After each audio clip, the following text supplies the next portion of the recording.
Top of the day to you on What's the Word Have You Heard about the King's Food? The King's Food is a table that is spreaded. It has anywhere between a 4 to 7 course meal. And within that meal, you have soups and salads and breads and meats galore. I mean, it is just a beautiful spread. We get a little bit of that whenever we have like our Thanksgiving every year. And with that, it's still a lot of stuff on there that, you know what, our body craves it, but the very foods that we eat, it fuels diseases.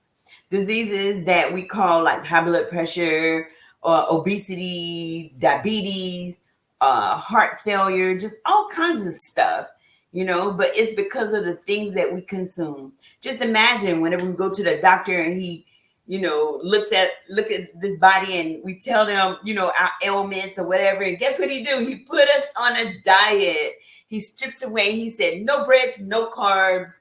And the body was created and designed to heal itself. Once we give it the right nutrients and the right foods, okay, that food is our medicine.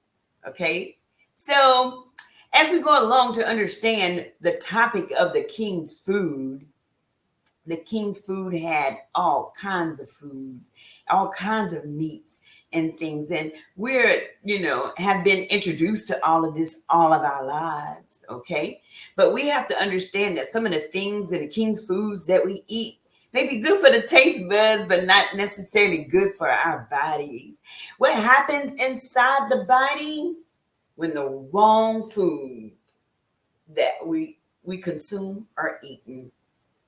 Well, as we look around and evaluate today, we understand that some of the foods and the meat that we eat we inherited from our ancestors. This is all that we know, but we didn't understand, or we were not told that some of these things, that our ancestors had denied, in the word.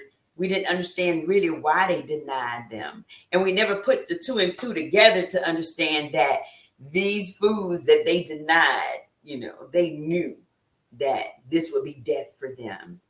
And death for them was more so about idol worshiping. These foods, some of these foods was offered up to, different idols that different people had worshiped and sacrificed. And so how that Daniel and a lot of our ancestors was end up captured, we end up inheriting, or this life been passed down to us, is because of disobedience. A lot of our ancestors believed in the one true God, God, the creator of heaven and earth, the God spirit and his word that created everything. And our ancestors worship, and the only way that they could keep their bodies, living for years and ages in the hundreds is because they, follow the right way. But nowadays, because through slavery and this and that, and what we was forced to eat, and the things now that they don't have to force half of the stuff on us, we're going to eat it anyway. We're just not good for the body. Not good for the body. So with Daniel, I don't know whether some of y'all know about Daniel. Daniel is one of our ancestors, and they was captured, and they were told to be given the king's food. But Daniel kind of like denied it. He like, oh no, just give me vegetables and water, and just test me, and see in 10 days, I would look better than the foods and the stuff that y'all feeding the other people. And they did. Just vegetables and water. And Daniel looked way better than, eating the king's food that they was forced to be fed, So, and that's where we get the Daniel's diet from.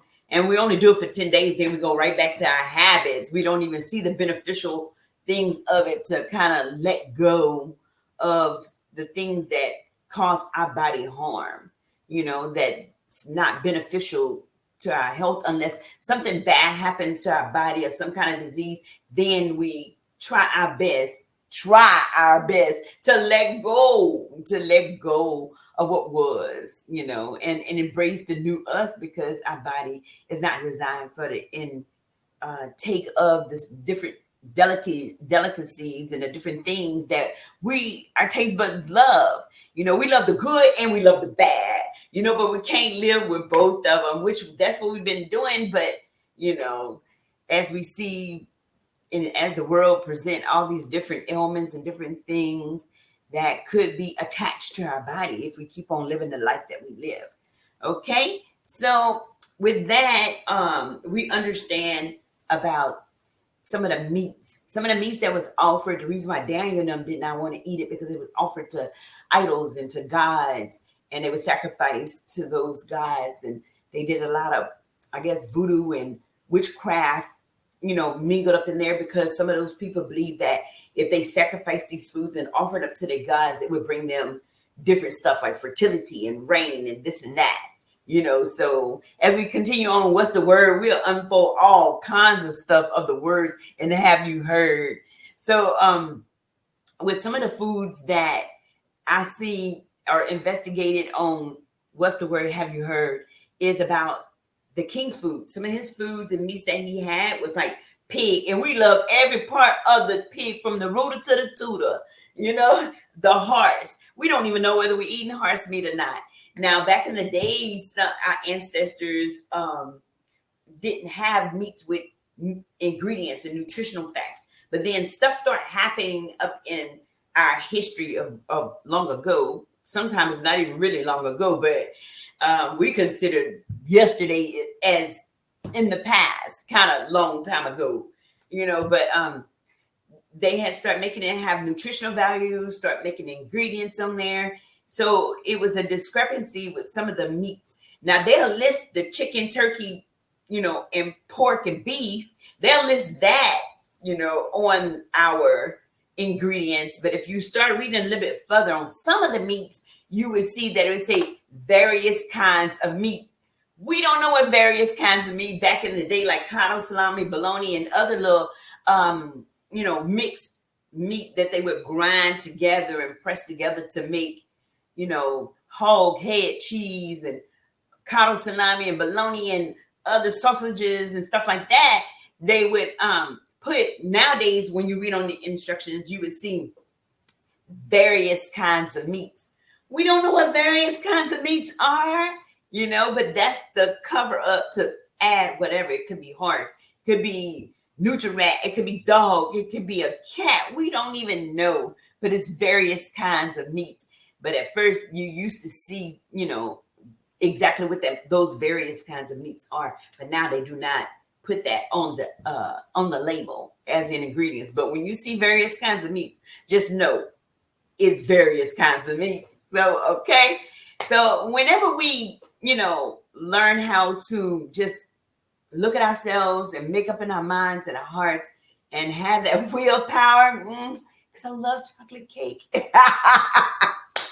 So when we make up that willpower, just pick it up and apply it whenever we decide to, let down and let go some of those things that's not beneficial to the body. Okay. So it all starts like with self-control.